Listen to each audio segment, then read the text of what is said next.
Rabbanan. The rabbis and Rabbi Yehuda would be what? The same. Elamai ad velo ad bichlal. It must be according to Rabbi Yehuda, you only have until 9 a.m. to pray. The 10th hour itself is not included. When we say 4th, it means up to the 4th, not including the 4th. Gemara says, Rabbi Yehuda says you could pray Musaf the whole day. I'm sorry, Chachamim hold, you have the whole day to pray Musaf. And that's, by the way, the halacha. If somebody, you can pray Musaf till sunset. Rabbi Yehuda says no. Lechatchila, we try to pray Musaf till what? 1 o'clock. First 7 hours of the day. It's a little bit challenge on the Rosh Hashanah and Yom Kippur to try to pray Musaf that early. Yeah. That's why a lot of people, they try to pray with nets on the high holidays. But be that as it may, Rabbi Yehuda says you only have until the 7th hour to pray Musaf. Tanya hayu lefanav shte tefilot, achat shel Musaf, achat shel mincha, mitpalel shel mincha, v'achar kach Musaf. Now let's say you were negligent, you didn't pray Musaf, and now it's mincha time, like 12:30. Which one should you pray first? So the Chachamim say you should pray mincha first, and then pray Musaf. Why? Shezu tadira vezeu enu tadira. This is common, and the other one not common. Is not common. And there's the classical rule: tadir v'sheno tadir. No, it's not common to pray mincha at 12:30 anyway. Tadir kodem. No, but always. You always every day of the week you pray every Musaf. Every day you mincha. Musaf is only one day a week. So you always pray mincha gedola? Someone prays all the No, it's not talking about mincha gedola. The prayer of mincha is the constant one. I know, but 12:30. I hear your question, but be that as it may, what we're trying to say here is like this. Which one is majority? So it says, but Rabbi Yehuda argues on this. It says, so if you have, this is not the halacha, by the way. We always try to pray Musaf before. Rabbi Yehuda says, no, even if it became the time of Mincha Gedola, you still pray always what first? Musaf. Because according to Rabbi Yehuda, you can't pray after the 7th hour. But Mincha, you have until what? The 11th hour to pray. So Gemara says, if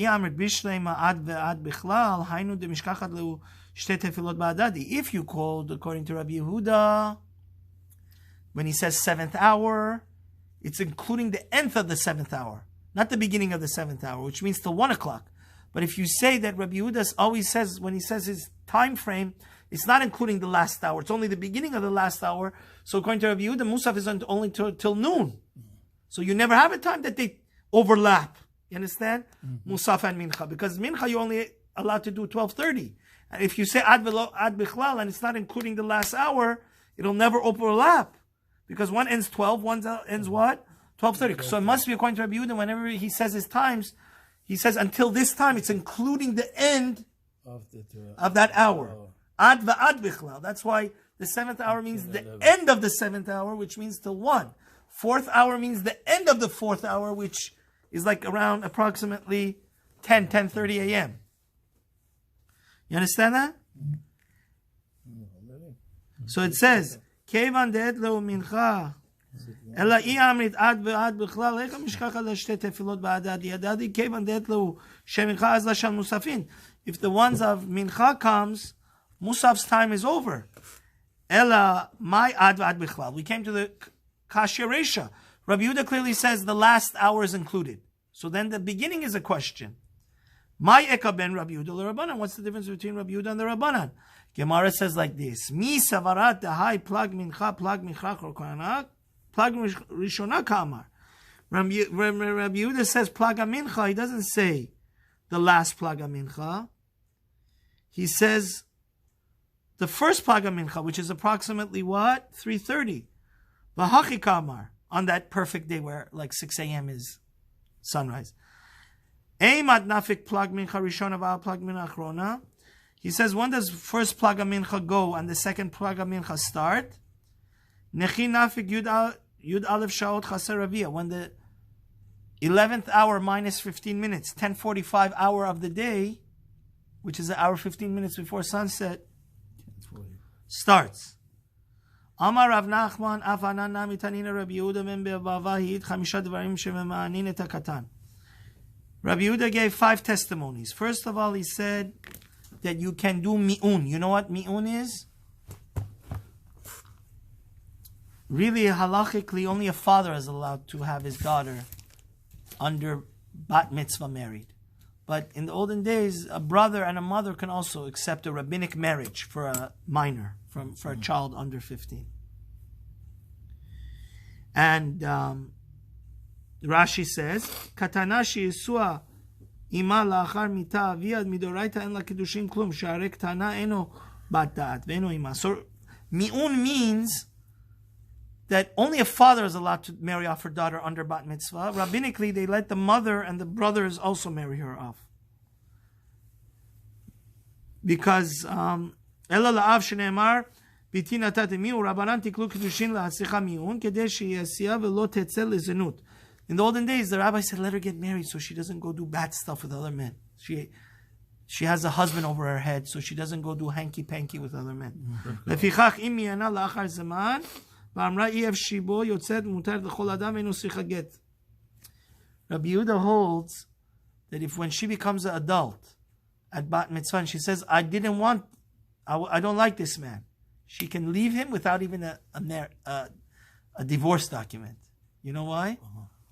Because והעיד רבי יהודה בן בבא שפעמים שמצווה על בית דין ללמדה שתאמן כגון שתי אחים נשואות שתי אחות יתומות אחת גדולה קדושי תורה. Rashi says sometimes, it's a long Rashi, the Chachamim, if it's in her best interest to leave the marriage, they'll teach her, listen, if you don't like this husband, you could just get rid of him, say hasta la vista. At any age? You know she's 80 years old?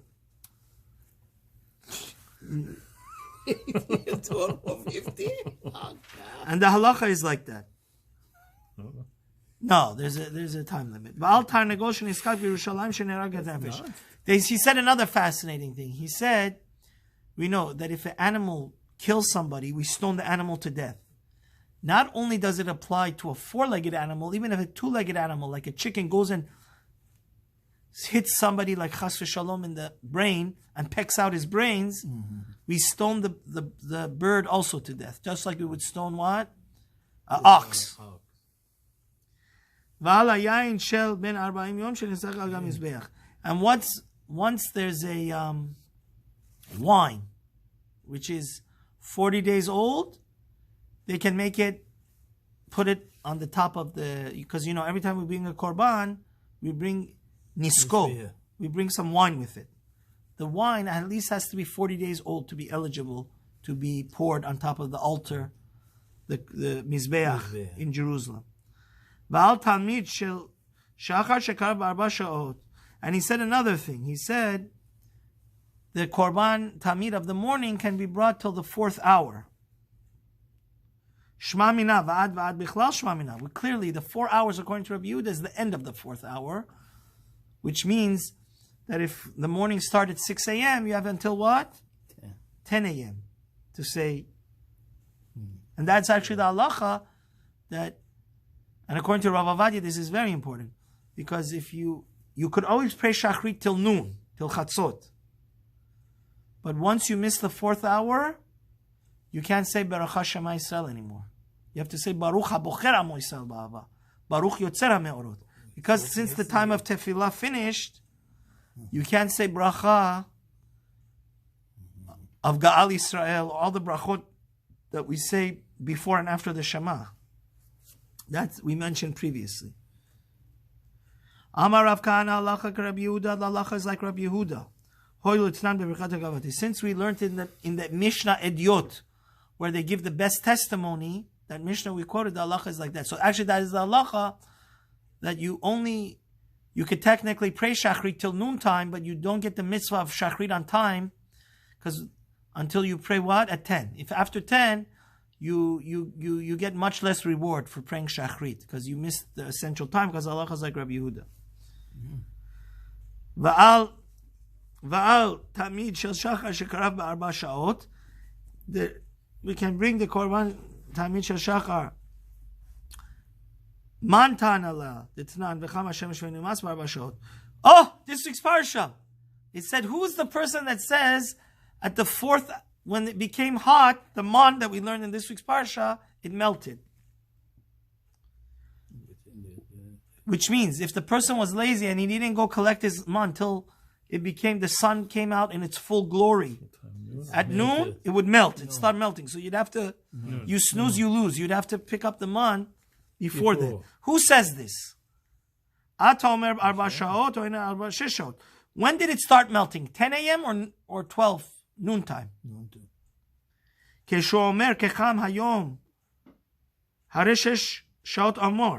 it says kechom hayom, that's already noontime, which is the hottest time. When does the sun start getting hot? So the man started melting when? At the 4th hour of the day. So who holds like this? Mani. Lo Rabbi Yehuda velo Rabbanan. It's not Rabbi Yehuda, it's not Rabbanan. I Rabbi Yehuda. Ad arba shaot. Nami safra have. Because according to Rabbi Yehuda, it shouldn't start melting because until 10 a.m., 4th hour of the day, it's still what? Morning. I Rabbanan, if it's the rabbis, Ad chatzot nami safra. According to Rabbanan, you're allowed to pray shachrit what? Till noontime. It's still day. Gemara says no. Iba itema Rabbi Yehuda, iba itema Rabbanan.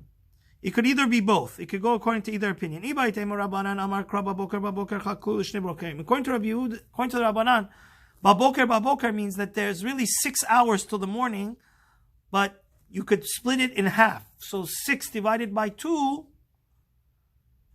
is 3. So already the beginning of the second morning, it's called the second part of the morning, it starts melting. So it's legitimate because there's 2 parts to the morning. Part A, part B. So it says, if you want, you could say to Rabbi Yehuda, hi boker yetera lahaktim lo achad. What does it say baboker? It wants to tell you that the man you had to be more swift with. You had to be more quick with.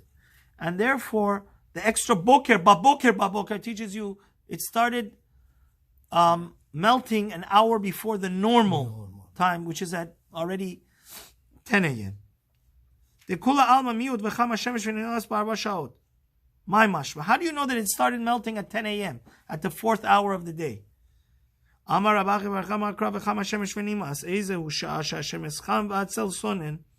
When is the time that if you're in the sun, it's hot, but if you're in the shadow, there's still a lot of shadows in the sayeh. Arba sha'ot. Because the sun, at midday, there is no shadow, right? Because the sun is in the middle of the sky, you can't get any shadow. So that's 4 o'clock. Tefilat mincha da erev, you can only pray mincha till afternoon, till sunset. Amar le Rav Chisda Rav Yochatam, Amar Rav Huna halacha k'Rab Yehuda, ho'il v'tam b'rchet hagavate. Okay, we said previously that shachrit you should only pray till the 4th hour. How about the halacha by mincha? Do we hold that you could pray mincha till sunset, or do you have to pray it by what? Plaga mincha. What's the halacha? Hachamai. What's the halacha here? Ishtik v'lamar le v'lomidi amar Rav Chisda nechsianan miumatzli mirav. We could learn from our great Rabbi Rav, right, the friend of Shmuel. Matzli shel Shabbat be'erev Shabbat mibod yom. Shma milah halacha k'Rabbi Yehuda. We know that our great rabbi, that his name is on almost all the pages of the Gemara, Rav, used to always pray mincha early Friday afternoon. So he used to pray an hour and 15 minutes before. And he used to pray, I apologize, even Arvit he used to pray at Plaga Mincha. So it must be that you are allowed to pray Arvit at Plaga Mincha. Gemara says, Ada Rabba, but to the contrary, Midar Rav Huna Rabbana Lavimatzli ad Urta Shma Mina in Halacha Rabbi Yehuda. But we know that Rav Huna and the other rabbis, they didn't used to pray Mincha so early, Arvit so early. They used to wait till what? Like you. They used to only pray. You're from the Gilgul of the students of Rav Huna. They used to only pray Mincha, Arvit, I apologize, at what? Nighttime. So what's the halacha? Actually, this is one of the most fascinating Gemaras in Shas. Gemara says we don't have any conclusion here. It says, Shma mina en halacha k'Rabbi Yehuda. So Gemara says, well, we don't know. Hashta delo itmar halacha lo kamar b'lo kamar. David kamar avid kamar ka'avid. Actually, since there's no bottom line, both we see that the later rabbis, Rav went like Rabbi Yehuda and Rav Huna went like Chachamim. He says, any way you do it, it's kosher. But you can't contradict yourself on the same day, which means in the summers, if you, on any given day, like let's say tomorrow, you have a flight to catch like I do, you can pray what? Arbit early. But that's on the condition that you also pray mincha before what? Arvit. But in the summer, a lot of shuls, they don't do that because they contradict each other. They pray Arvit early, but they pray mincha after, not an hour and 15 minutes. So the Mishnah Berurah, Rav Ovadia says, because of Tircha de Sibura, because if you're davening b'yachid, you should be very careful. You should be consistent. If you want to pray mincha, you have to pray your mincha before plag. But if in a case where the people are going to be inconvenienced and the minyan's going to go down the drain because you're going to have to make them wait longer till people want to get home early on summers and springs to go say kiddush before their kids go to bed, then you are b'di'evid allowed to play with it because we're more lenient for what? Asara, when they daven with b'minyan.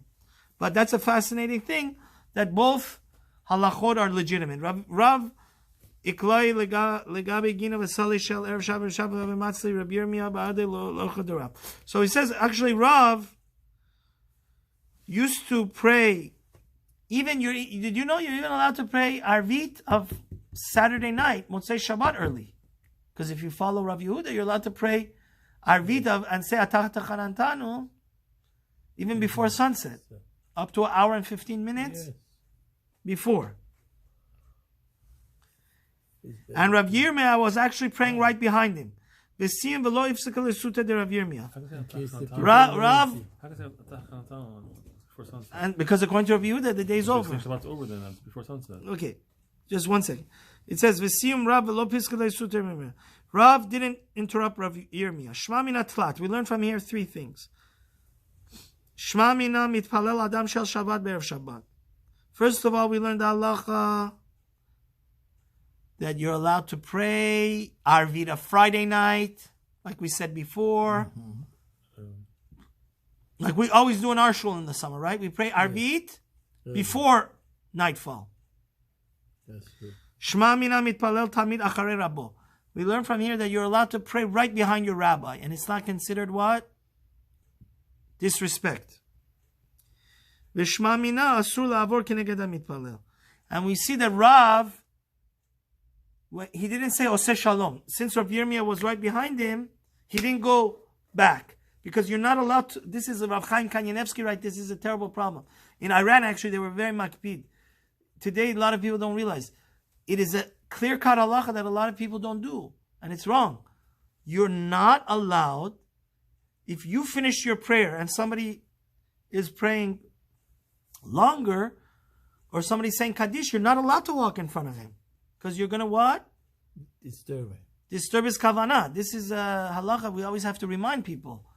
And that's why it could be better people that daven a long Shemona Esrei, they should go to the corner.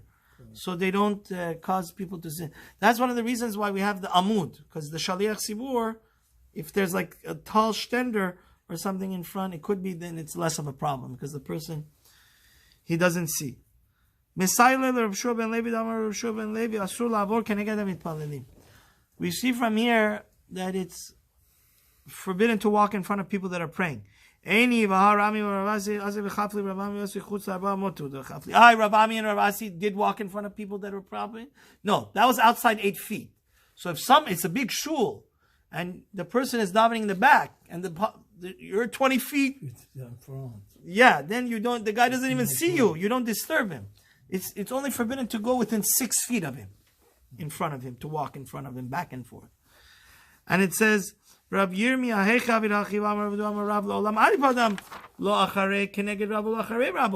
it says, how did Rav Yirmiyah, how did he give himself permission to pray right behind his rabbi, which was Rav?